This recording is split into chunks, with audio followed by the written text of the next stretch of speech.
this is the philosophy of the federal government we have right now. If it moves, tax it. If it doesn't move, tax it anyway. They're looking for everything they can to raise the money. And what's going to happen here? And this is, I've seen surveys that indicate that anywhere from 1/3 to 45% of the physicians currently practicing in this country are now going to be getting out of the practice of medicine. They're either going to be taking early retirement, or they're going to just close their practices. They're going to look for something else to do because they don't want this type of interference in their practices by the federal government. And so we're going to have a shortage of health care. We're going to have a massive increase in taxes. Insurance premiums are going to go up. Not down? Not down, because some people say, Michael, that the market will take care of itself. Insurance premiums will go down because there's, quote, more users. No, because most of those users are going to be subsidized by the federal government, the new users. And they're going to, the federal government in this bill, Congress has already imposed new taxes on the insurance companies. Now, these taxes are going to have to be made up by increasing premiums. And then, of course, you have the taxes on the Cadillac plans.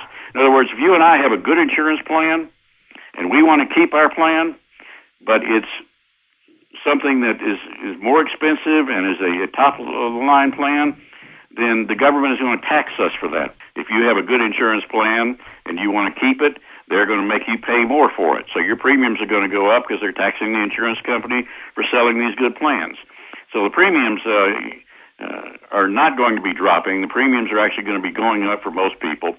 A lot of employers are already starting to say they're going to have to pull the plug on some of the people that work for them. They're basically going to have to drop coverage, or if they're forced to continue coverage, they're going to have to start laying off workers so they can cover the ones that are still working for them. Is this mandatory insurance for companies too?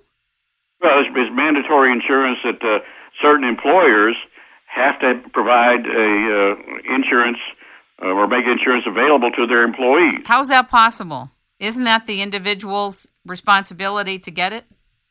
Well, again, that's something that the federal government is now taking control of. They're making everything mandatory in this bill. Is mandatory insurance coverage by employers if they have a certain number of employees. They have to provide some type of insurance through their company, and the employer, unfortunately, if you have insurance through your company and you leave that job and go to another one and you lose that coverage, then the government is going to, you can't just decide that you want to go get coverage somewhere else. You've got to go through the government. The so-called exchange has been set up for insurance companies, and they're going to tell you exactly what type of insurance you have to have. And they're going to decide if your coverage is good enough or not. And if they don't like the way your coverage is set up, they'll tell you to get it somewhere else or go into some kind of government plan eventually. Everything is going to be mandatory in this bill. They're forcing people to do things that not only they may not want to do, but that aren't in the long run going to be beneficial for them. What do you say to people who say, look, this works in Canada, this has worked in England, it's not so bad, it's just going to be like that? Well, first of all, I disagree that it works in those places. A lot of people from Canada come across the border routinely to get health care here because they basically, in Canada and in Great Britain, they have rationing of health care. If you need to see a doctor, you may wait weeks to get in to see one. If you need to see a specialist, you may wait weeks to get in to see a specialist. If the doctor wants to do a surgery on you, it may be months before the surgery can actually be performed. People cannot get the proper treatment they need for cancer. They can't get the proper diagnostic treatment to find out what's wrong with them. For example, if in Great Britain, and I've heard some of the horror stories from over there, people that need to have an MRI done or need to have some type of test to determine if, for example, they have cancer. It may take them several months for that test to be scheduled because there's such a shortage of doctors and such a shortage of equipment.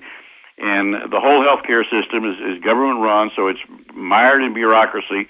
And so it may take somebody a couple of months to get the test, and by the time the test is done, the cancer is advanced, and it may be too late to do anything about it if they can even get the treatment. A friend in Canada had to wait 2 to 3 months to get a test that was a diagnostic test, and her condition worsened, and I was trying to figure out, how is that possible? If you've got to get in, why are they waiting 2 to 3 months? But I didn't understand their system. Well, and some people say their system is great, but that part of the process is frightening. Right.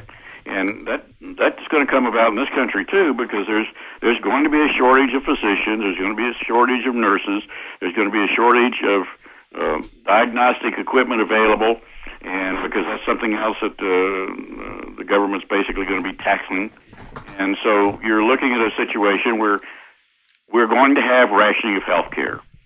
You're going to have to wait in line. You're going to have to, first of all, get government approval. I don't understand what you mean by that. What do you mean I have to get government approval? You're not just saying this as part of your disdain for this bill. Well, you're going to have to get government approval to get insurance to begin with.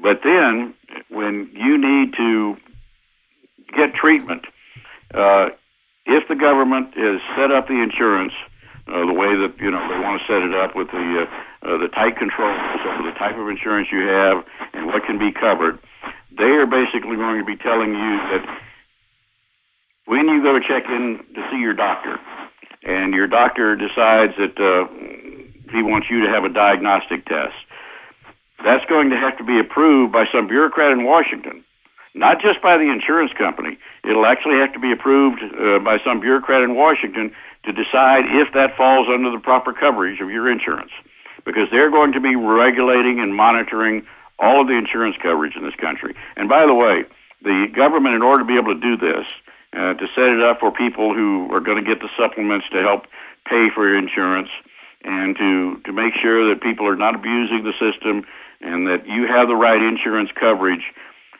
the government is going to have instant access. Electronic? Electronic? Yeah, probably via a health care card that everybody will eventually have to have. They're going to have a barcode on that, and they're going to be able to swipe that, and the government will have instant access to all of your medical records, as well as your financial records. And I'm talking about bank accounts and this sort of thing, so they can check and make sure that you actually are entitled to have the insurance that you have. So this is something else that's very scary, because the right of privacy is going to be gone completely.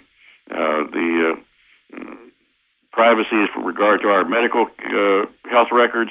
That's going down the tubes, and now they're going to be able to access our financial records, which to me and a lot of other constitutional attorneys I've talked to is a clear violation of the protections of the Fourth Amendment to the Constitution against illegal search and seizure. Some people say, Michael, that the Constitution is and has always been a living, breathing document, and therefore it has to be able to stand the test of an evolving society. What do you think about that? I think that's nonsense. That was not the way the Constitution was designed. The Constitution was designed not to grant rights to the people. It was designed to limit what the federal government could do. It was designed to establish a government and place severe limits on what that government could do, and make sure that the people's rights, which are inherent, they're not given to us by the government. They come to us through God, and they come to us through the fact that we are living, breathing individuals. The Constitution was designed to make sure the government didn't trample on those rights. That's why Article 1, Section 8 specifically says what Congress can do. Now, the framers of the Constitution understood that the country would change. The country was going to get larger. The country was going to evolve. There were going to be changes, and these changes would continue as long as the Constitution was in effect. So they put in the provisions to amend the Constitution. And after the first 10 amendments, the Bill of Rights, there have been a number of other amendments adopted over the years. It's not an easy process, but it's been done. And it's been done in areas like civil rights. It's been done in voting rights, to give women the right to vote. It's been done, unfortunately, to establish the income tax, all of which has been done by